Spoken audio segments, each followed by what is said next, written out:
Well, hello everyone, and welcome to today's Doors Open Baltimore event presented by the Baltimore Architecture Foundation. My name is Lauren Shizik, and I am of the Doors Open Baltimore Planning Committee, and I'm going to be your moderator today. So thank you to everyone who donated to be with us today, and thank you to our Doors Open sponsors, grantors, and in-kind supporters. Through your support, we've been able to host free Doors Open programs nearly every day this month. We encourage you to make a donation so we can continue delivering this free virtual programming. Today's program is the first program of the Doors Open Baltimore Spiritual Week, which is the fifth and final week of Doors Open Baltimore. I hope you can also join us tomorrow evening for a presentation on Baltimore's modernist religious buildings. You can see this and all the Doors Open offerings at www.doorsopenbaltimore.org. I also encourage everyone to participate in our Instagram at Home photo contest. We'd love to see photos of buildings around your neighborhood. So you can use the hashtag DoorsOpenBaltimore to participate. And the contest ends on October 31st, and prizes are available. So do send in your photos. And now all those housekeeping details taken care of, we can move on to joined by Meg Fielding, president of the Baltimore Architecture Foundation. Meg is a Baltimore-based writer, photographer, and fundraiser.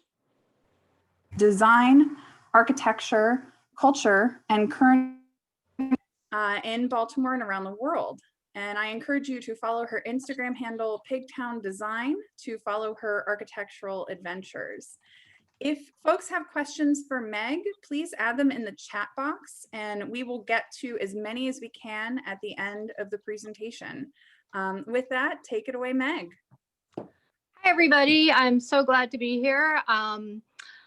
Just before we start, I just want to shout out to a friend of mine who's joined us from England, and Mick, I'm really glad you're here. Ever since my childhood, I've been interested in old churches, mainly because my parents were interested and my siblings and I were taken along with them to visit churches. My English father wanted to visit Oxford, Cambridge, and Salisbury to see how these Eastern Shore towns compared to those in his native England. And my American mother wanted to show us Southern Maryland, where her family had arrived 12 generations ago. And of course, we always stopped at local churches to see the architecture and check out family graves. Hang on, Nathan, can we share now? Yeah, go ahead. My interest in churches resurfaced when I was living in England and Wales. I'd see a steeple or a tower in the distance, and I'd make a detour to check out to see what church was there. From this tiny church to this Norman-era Kilpeck church on the Welsh borders, complete with its charming corbels, these guys, to the massive and awesome 12th century Tewkesbury Abbey with its vaulted interior. I love to explore them all. Back in Baltimore, my interest continued with visits to St. Thomas and Garrison, where both sides of my family are buried, and inner city Baltimore churches that I discovered on my lunchtime safaris. We all know the biggies like the Basilica, Old St. Paul's, and the Cathedral of Mary Our Queen, but there are hundreds more churches scattered throughout the city. I'd like to introduce you to several of the ones that I love in no particular order. Some are old and some are contemporary. They are all in the city or in the immediate surrounding areas. And one footnote, because of the pandemic, I was not able to gain access to the interiors of a lot of these churches, so I depended on the internet to help me. So say a little prayer that all of this works and we'll be on our way. This is the little St. Catharines of Alexandria. And if I do have a favorite church in Baltimore, this is it. It was organized in 1882 as a colored mission by the nearby Mount Calvary Church, specifically for a Black congregation who work mostly for families in nearby Bolton Hill. Prominent Baltimore architect Charles Castle erected it using native gray stone, and his plans were published in the American Architect. The ceiling of the chapel is vaulted and made of dark timbered oak. There is also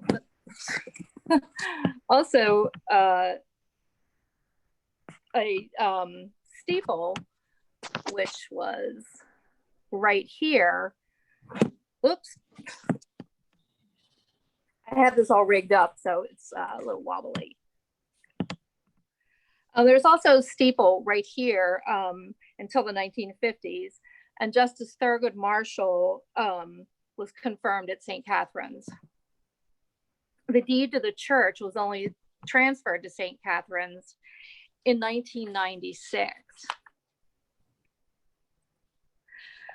The tiny chapel at Crimea, circa 1855, is one of the few Carpenter Gothic churches around. The architect is unknown. It's on the grounds of Leakin Park and is constructed of redwood. The Crimea estate was built by Thomas Takei Winans, whose family was commissioned by Tsar Nicholas I to construct the Moscow-St. Petersburg rail system. Crimea's namesake is on the Russian peninsula. Matthew Mosca, who's the renowned paint historian, recently completed research on the chapel to find the correct paint colors, and they were just added. St. Mary's Seminary Chapel was built in 1906 to 1908 by Maximilian Godefroy. It's a small brick chapel measuring slightly less than 90 feet long and 70 feet wide. I see somebody's not seeing my whole screen. Is that okay with everybody else? Can everybody else see it? Yeah, you should maximize your Zoom window because it's full screen for me. Okay. It would appear that the chapel incorporates a structure from an earlier building, and the design of the architect was forced to fit his design into that. From the exterior, the chapel has an elaborate neo-Gothic front on the west elevation, virtually stuck onto the nave. And you can see that right here, where it's just basically slapped on the front. The original drawing shows the intent to have a steeple to complete the look. However, that was never built, so it still looks relatively incomplete. The property was the seminary for the Sulpicians, a French order of priests who later moved to St. Mary's Seminary in Roland Park. The seminary moved to the current building designed by the leading ecclesiastical architects, McGinnis and Walsh, in 1929. The massive Bozart Seminary is set back from Roland Avenue across a vast green lawn and appears like a grand palace. The seminary was originally home to more than 800 seminarians, but that number has dwindled to about 40 now. A few years ago, the BAF hosted a tour, and since most people have never been inside, the tour sold out in a day or two. Sorry about that noise. The Goodrow family of architects has been providing architectural services for the seminary for decades and added the chapel, which is this part right here, in the 1950s. But Goodrow's work was not always in the classical vein. This is Our Lady of Good Hope, and Goodrow was also the architect of this church in Dundalk. This is the building that William Goodrow is most proud of. It was conceived after Vatican II, and it was the ideal for the chancel space was a theater in the round, as you can see, sort of right here. A mini prototype was done for the Jesuit Chapel at Manresa on Severn, which seated 70. It does not appear to be there any longer. I actually looked at aerial photographs, and then I was driving back up from the Eastern Shore and I stopped by and I didn't see any evidence of it. The church features twin fan-shaped seating areas here and here, with a silo-shaped spire, you can see that here, and seats more than 1,200 people. And honestly, after looking at the plans and looking at the building, I still just can't quite figure out how this building works. This is another favorite church, Augustana Lutheran Evangelical Church, mid-50s. I was in Clifton Park at the North End, and I spotted the top of this church, and I just had to go find it. So I drove over there, and it was such a huge shock to discover this. It literally took more than 2 years to figure out any information about this church. And thanks to BAF board member Jerome Gray and Fred Shokin and some others, we actually did. The architects were Zink, Atkins, and Craycroft. And there's a base on this church that is actually behind it and down one level. And it was designed in 1951. And then the tent-shaped tower went up sometime after 1964 based on aerial photography and local knowledge. The interior is all fitted wood boards, and it's actually still in relatively good shape, although I'm sure the boards need a good clean and the oiling. The preacher at the church actually took me on a tour of it, and he told me that the church seated about 1,500 people, but I think it's actually closer to 500 people. This is another one of those sort of modernist churches that just makes you stop and take a look. It's on Druid Hill Avenue, and it just does not fit in with the landscape at all. The church that was previously there was torn down in 1973, and it was an example of Tuscan Baroque. And in a newspaper article, there didn't seem to be any compelling reason to demolish the church and build a new one. And even the congregation seemed pretty ambivalent about it. Ferdinand Kelly was the architect, and he explained it was his aim to produce a building that reflects the culture of the Black congregation. He said that his research into African styles was not very productive. However, he saw the white color of the proposed building as being related to the sun, and curved lines as a more spontaneous style than the straight shapes associated with modern techniques. And obviously it's sort of a pebble dash finish now, and no longer the white that was originally planned, but you can see in this picture sort of what the original plan was. And this part of the building still exists. You can see it sort of right there.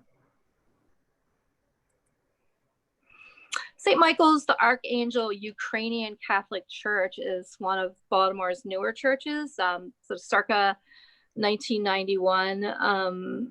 There's not really an architect listed for this church, and it was sort of put together by the parish through the sale of pierogies and an annual festival. In 1981, the parish purchased land from the city of Baltimore where there was a warehouse and an old school. They were torn down in 1983, and in September of 1988, the parish center was completed. And in 1992, the Metropolitan Stephen Sulik of the Ukrainian Catholic Church and Archbishop Keeler consecrated the new St. Michael's. And in 1995, they burned the mortgage of the church since they had paid it off. And my understanding is that there are no right angles in this church. I'm not really sure if that's true, but it's kind of a nice thing to think about it. And the masses there are still conducted in Ukrainian. I actually went to one at some point, and literally the only word I understood the entire time, because I don't speak Ukrainian, was flea market. So that was pretty funny. This is St. John's in the Village, or St. John's Huntington. It was built according to the principles of the Cambridge, England Ecclesiastical Society, which devoted itself to the revival of Gothic style in architecture.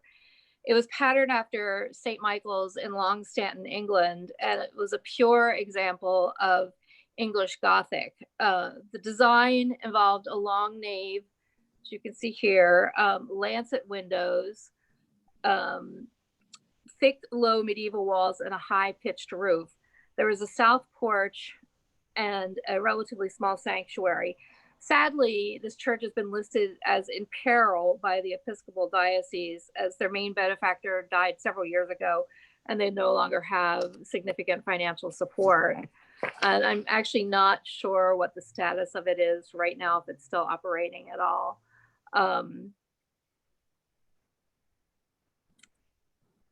This is St. Michael's and All Angels, and it was actually built as the mission church to St. John's in Huntington, which I just showed you. It's a Romanesque revival built of contrasting port deposit granite and brownstone, as you can see sort of right along here.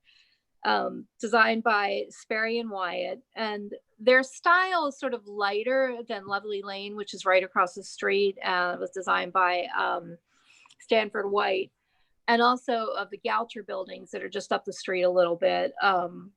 The window, the soaring arch window here, is also laid out in the alternating brownstone and granite. The interior is spacious and colorful with polished wood ceilings supported above the intricate ornamented wooden truss.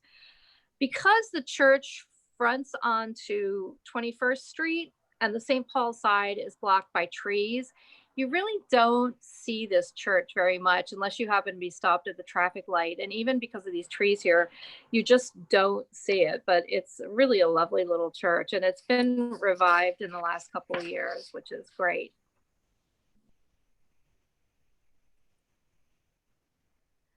This is another great church, and it's actually right around the corner from my office. It's the Greek Orthodox Cathedral of the Annunciation.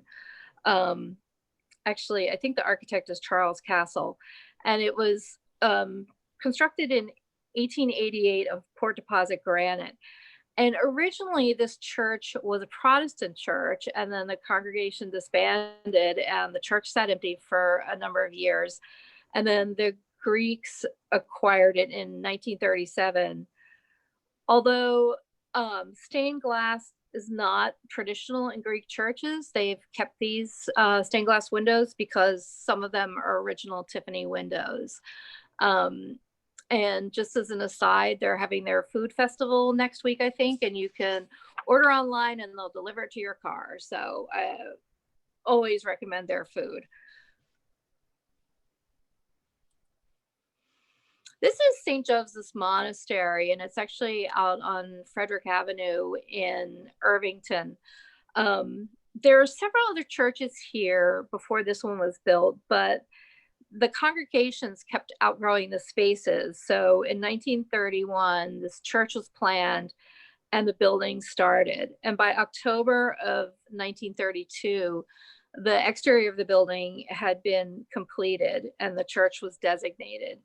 While the exterior went up really quickly, the interior took much, much longer. The altars and the stained glass were added gradually, but in 1952, so 20 years later, the church contracted with the Church Company of Baltimore to finalize the interior. And oil paintings were done in the studio and then later applied to the walls. Literally tons of marble was imported from Italy, and a new altar rail, pulpit, and canopy were installed. I've tried to get into this church a couple times, and I think they only have mass once a week, but it just really looks like a pretty amazing, huge, huge place. This is one of the churches that I found on my lunchtime safaris. And if you follow me at all, you know, my office is in Mount Vernon, and I just like to go out for lunch to just, you know, clear my head for a little while. And I just drive around and look to see what I can find. And it's a little Romanesque revival church, and it just sits really nicely within the neighborhood. And it's constructed of sort of rough-faced ashlar stone. And there are 4 corner turrets on there. And it's nice because it takes its scale from the neighborhood. It really fits in with the neighborhood row houses. And it gets sort of some of the clues of its style from both English and French country parishes. And aside from the changes to the front doors, the church is pretty well intact. I actually asked them if I could come see it, and they said yes, and then I never heard from them again, unfortunately. One of the reasons this isn't huge and grand is it was actually built as a mission, the Baker Street mission, and not as a church per se. And so its architecture really reflects sort of that, you know, sort of lesser designation as a mission rather than a church. And they said it was the most impressive looking mission in the area at its time, because most missions were either located in alleys or in residential structures. This is a big favorite. It's the University Baptist Church on Charles, just south of University Parkway. It was designed by John Russell Pope, who also designed the Museum of Art, and it was built in 1917. And the church was conceived as part of a number of buildings that were going to be on the Johns Hopkins University campus and in the surrounding area. And Hopkins didn't ever move forward with the plans for John Russell Pope to design their buildings, but it does remain as a mark of his design aesthetic. And in 1960, a new chapel was added. You can sort of see it sort of right there, designed by Eggers and Higgins, a successor to the firm of John Russell Pope. And the same materials were used, and the result was that the original Indiana limestone of the new building blended in very well with the original building. But interior, I think it's sort of much less grand. It doesn't do quite the job as the original building did.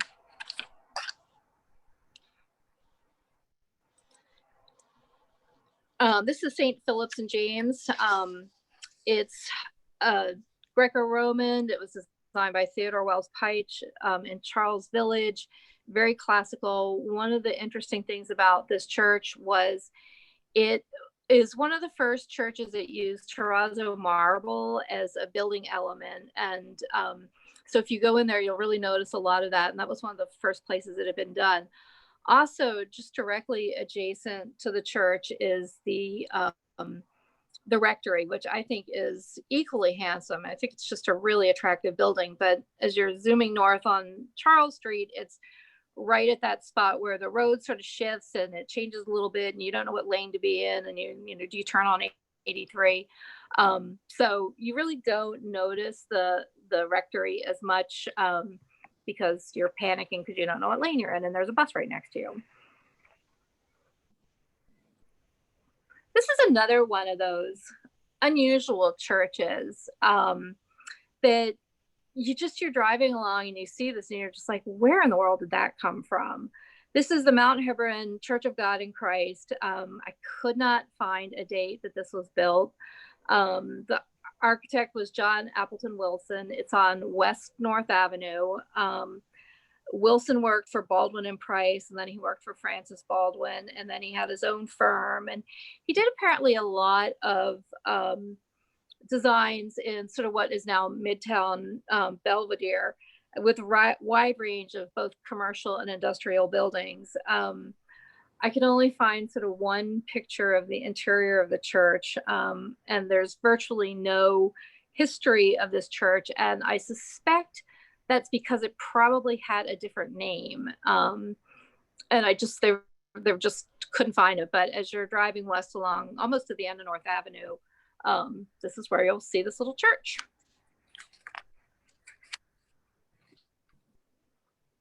This is another great place, the Lloyd Street Synagogue. It was the first synagogue erected in Maryland and the third oldest in the country, preceded only by ones in Newport, Rhode Island, and Charleston, South Carolina. And as the population of the city shifted, the congregation just really dwindled, and it was put to other uses. And then it was sold in the 1890s to the Lithuanian Roman Catholic congregation and renamed the Church of St. John the Baptist. But in 1905, it returned to its original use, and it was purchased by the Jewish congregation of Shomrai, the Guardians of the Sacred Heritage. And it's now the Jewish Historical Society of Jewish Museum of Maryland. And these are two views of the interior of the church, and you can sort of see how the colors changed according to just the style and according to taste. But it's just a very handsome, very, very elegant church, and it was designed by Robert Carey Long. And it's a little hard to find, so if you want to go look at it, it takes a few minutes. And I think Lauren's putting up the addresses of these churches, and I will actually compile a list of all the addresses and everything afterwards, and we'll put it on the Facebook page. This is the original Baltimore Hebrew congregation and Berea Temple, circa 1891. Sorry, synagogue, not church. Sorry about that. It's sort of a Byzantine style. Charles Carson was the architect. This church is absolutely huge. It was the early home of the Baltimore Hebrew congregation, as I said, and it's built of ashlar gray granite from Port Deposit. And you can kind of see a theme that's where a lot of it comes. A lot of the stone in these churches comes from. It's sort of a 19th century version of a Byzantine church. And it features this large central dome right here, 40 feet in diameter, and resting on an octagonal drum pierced by rectangular windows of stained glass with 2 octagonal towers above it. And I actually was lucky enough to find an interior picture, and you can see the octagonal. You can just see absolutely how massive this building is. So, and now we're gonna just move out of the city a little bit, not too far, so don't worry. When I knew I was doing this talk, I actually had an appointment with my orthopedic doctor, and I said, hey, what do you think the best modern synagogue in the city or surrounding areas is? And he said, oh my gosh, without any hesitation, Best of Philip congregation. So I went out and took a look at it, and it is indeed a very interesting building. It was originally on Garrison Boulevard in the city, and they needed to expand, and they moved to some property that they owned on Old Court Road. And this is before the Beltway was built. So Old Court Road, the property behind Old Court Road sort of went across the Beltway and beyond. The architect was Lepidus Liebman and Morris Lepidus, who actually designed the Fontainebleau Hotel in Miami. The in-around sanctuary was dedicated in 1966, and it contains artifacts from the old church or the old temple, like the stained glass windows are installed in several locations, and the chapel in the high school part of the building contains pews from the old synagogue. When this was being planned, and because you are not supposed to drive or do things like that on the Sabbath, they had actually planned for a 14-story apartment building on the property. And the neighbors objected, saying that a high-rise apartment would bring the atmosphere redolent of Miami Beach to the Green Spring Valley. And again, this is before the Beltway.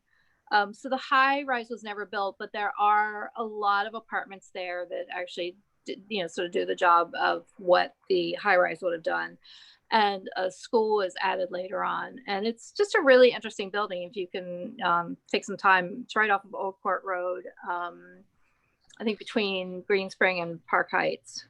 And Best of Philip says it's the largest modern Orthodox congregation in the United States. And for something completely different, the charming Taylor's Chapel, circa 1853, it's on the Mount Pleasant golf course, sort of the northern side of the city.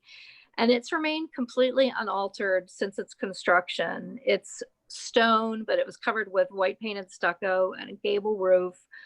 It's Greek Revival, and the interior frescoes are trompe-l'oeil paintings of classical architectural detailing, including the pilasters, panels, coffering, and ornaments.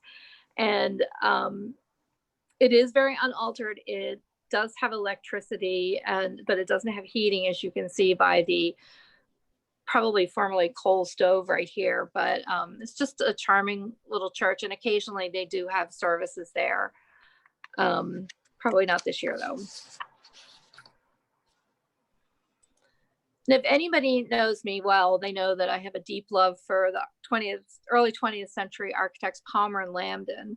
And when I was researching some of their earlier works, I came across something that sort of was an anomaly. It was an address listed on Folly Quarter Road in Ellicott City, and it was a monastery.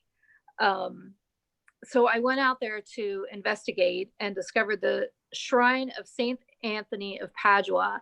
And if you don't know this, Saint Anthony is the finder of lost things. So he's my favorite saint. The monastery is an example of an Italian Renaissance architecture, and it was designed by a Franciscan friar architect, but Palmer and Lambden did, I guess, the plans and everything like that. And it resembles the Franciscan St. Anthony's Sacred Convent in Assisi, Italy. And it's open for reflection and contemplation, and also for Mass. And it's really just a lovely, lovely place. Sort of there, you know, all these McMansions around here, and then this is just an island of serenity on Folly Quarter Road. So there's also a historic Carroll mansion out there as well. So if you go out there, it's sort of a twofer. This is the All Saints Church, and it's sort of in Old Reisterstown or Glendon. And as I was doing some of the research for this, I typed in All Saints into the Medusa, which I'll talk about in a minute, and clicked on it, and it popped up on the map as being in Reisterstown. I was like, where? What? I don't get this. So I decided to drive out there and found this delightful little place. The architects are Longfellow, Alden, and Harlow from Boston. It was built in 1890, and it's just one of the great examples of this Romanesque revival style. It's in perfect condition. There have been almost no changes to it. The windows and the interiors are just outstanding. And then the separate bell tower. I mean, how unusual is this? I've never seen anything like this, just sort of set off from the church. Actually, Lauren, that's the wrong address for the St. Anthony. Somebody asked me what this little part of was, and there's some speculation that was a wishing well. I kind of think it might be a baptismal font, but I'm not sure. But it's, you know, sort of part of the original building. So if anybody has any ideas, put them in the comments below. This is a church even people who I know who live out there don't really know about, because although it is off of Reisterstown Road up by Glendon, it's about 3 blocks off of Reisterstown Road. So it's not something you're just going to stumble upon, you know, driving up Reisterstown. So I just think it's absolutely charming. I just really fell in love with it. Here's another sweet little church. It's the Stone Chapel Methodist Church. It was founded, the church itself was founded in 1872 and then acquired the property several years later. And they built a church on this property, but nothing remains of that. And this church was actually built in 1862, but the cemetery was laid out a few years earlier. It's classic Greek revival designed by James Curley, who charged the congregation $25 for his work. And even at that point in time, it was a pretty inexpensive. The interior, and I unfortunately couldn't find any pictures of it, is very spare. The ceiling has gold, it's blue with gold stars. And then the stained glass windows are sort of an unusual in that they're green and beige. Although the area surrounding the church has been highly developed and it's just off of Reisterstown Road, right above the Beltway, the church just feels like it's sort of lost in time, and it's really just charming. And it's just one of those things that, you know, again, I just sort of heard about it, you know, oh, there's a Stone Chapel Road, I wonder what's there, and drove up and there was the church. This is Our Lady of the Angels Chapel, and it's out at Charleston Retirement Center. It's kind of funny. I decided to drive out there and look at it, and I sort of live out diagonally across the city. And when I got there, they're like, no, you can't come in because, you know, we're on lockdown. But I managed to talk them into it, and they did let me drive around. It's the description of this is a virtual collection of the allied arts, marble carving, stained glass, mosaics, all designed by Murphy and Olmsted, a DC firm which specialized in churches, including the Shrine of the Sacred Heart in DC. And the plan of it is a basilica with side aisles, transepts, a dome, an ambulatory, and 7 apse chapels. There is a memorial chapel here with a crypt below it.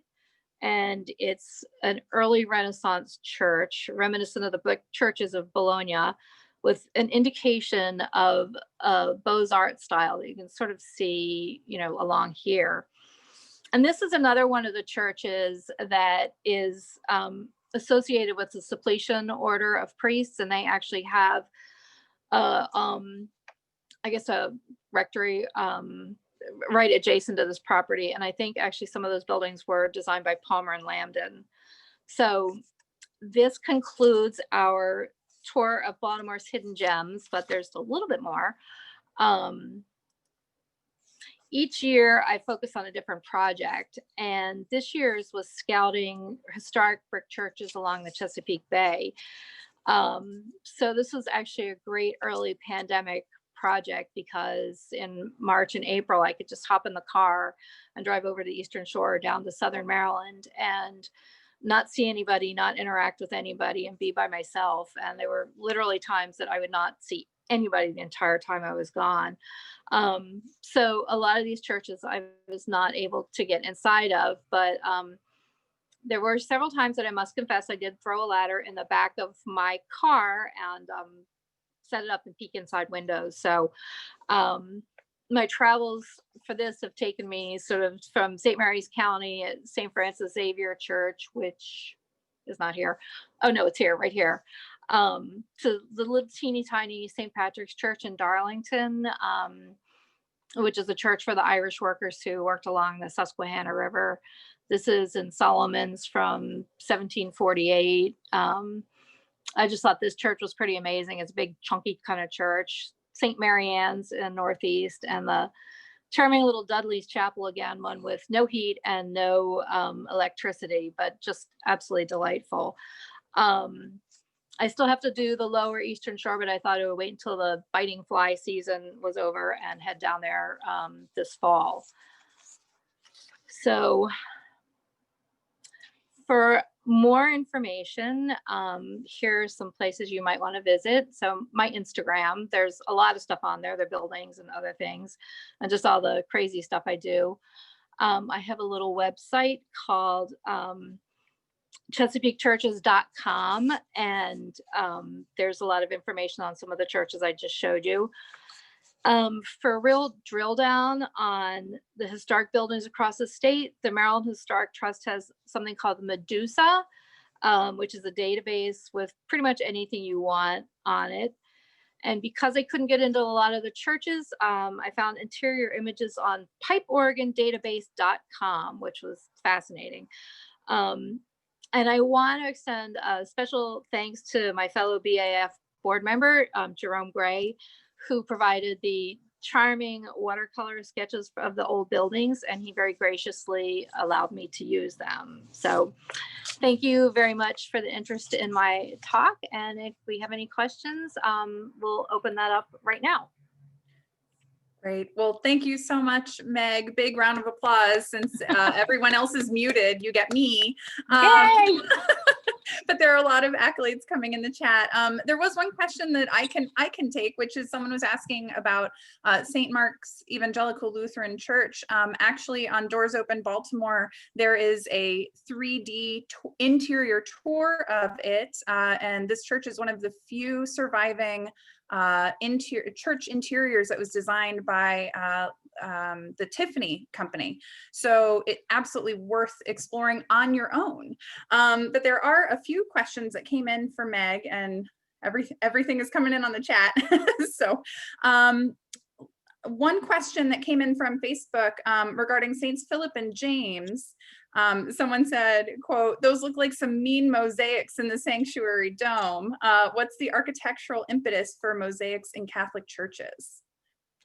I think it's just traditional from centuries ago, from the earliest churches. You look at, the Roman churches, and there were tons of mosaics on those. And I think it's just, one of the historical things they did.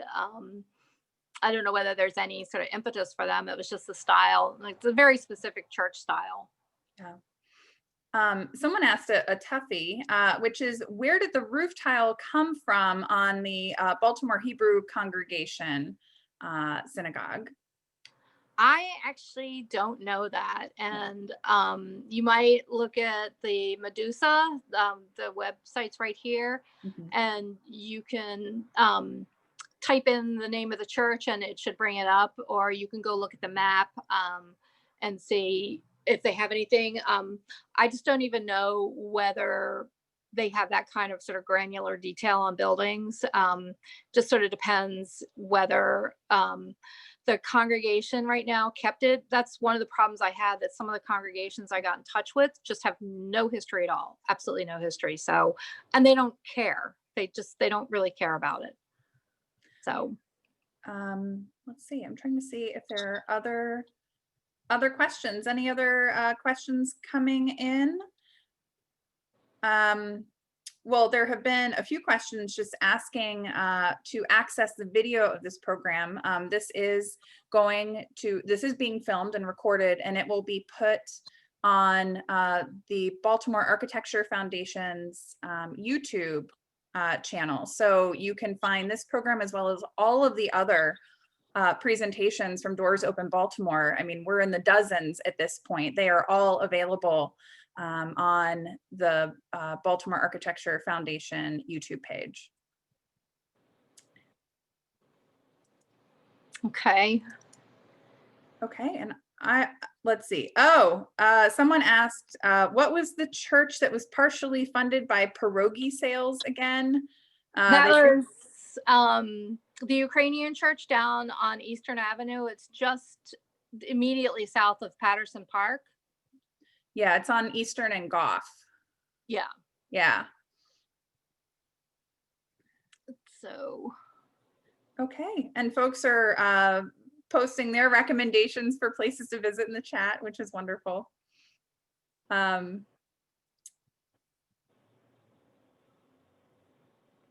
Well, I think last call for questions. I'll give just a couple more minutes, and if not, thank you everyone for attending and participating in Doors Open Baltimore, and thank you so very much to Meg for this awesome presentation.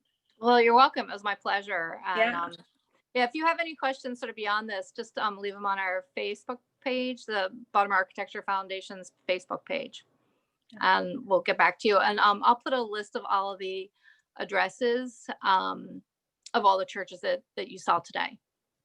Great. And someone asked for the site. I think it's the Doors Open Baltimore site. So if you just Google Doors Open Baltimore, you will find the website. Yep, Nathan just posted it. It's www.doorsopenbaltimore.org. All right. Well, thanks so much, everybody, for joining us on this lunchtime safari with Meg, a virtual lunchtime safari. Really appreciate it. Everyone, thank you so much. Thank you for this wonderful, wonderful presentation, Meg. And folks, I hope you join us for some of the other programs in this final week of Doors Open Baltimore.